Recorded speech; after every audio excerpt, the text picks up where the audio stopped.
Hi guys, welcome back to my channel. তো আজকে আমরা ভুট্টা রান্না করে অনেক বেশি ক্লান্ত, এই জন্য ভাবতেছি আম ভর্তা বানাবো। এই জন্য প্রথমে গাছ থেকে সুন্দর দিকে একটি আম পেড়ে নিলাম।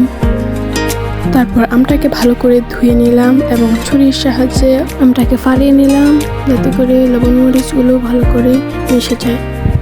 তো ভালো করে আমটাকে ফালিয়ে নিলাম এবং এবার কাপড়ের উপর রেখে আমটাকে ভালো করে লবণ মরিচ দিয়ে মাখিয়ে নেব।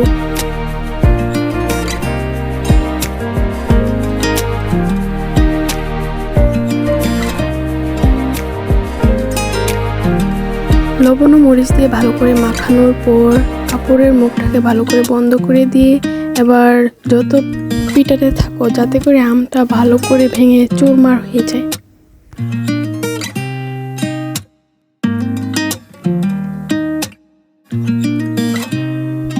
আমটাকে ভালো করে ফাটিয়ে নেওয়ার পর এবারে এর মধ্যে স্বাদ বাড়ানোর জন্য দিয়ে দেব জিরে গুঁড়ো এবং শুকনো মরিচ। এবার ভালো করে আমটাকে মাখিয়ে নেব। জিরে গুঁড়ো এবং শুকনো মরিচ দেওয়ার ফলে আমটার স্বাদ আরও বৃদ্ধি পেয়ে গেল। তো এই তো আমার ভর্তা বানানো শেষ। কেমন হয়েছে অবশ্যই কমেন্ট করে জানাবে।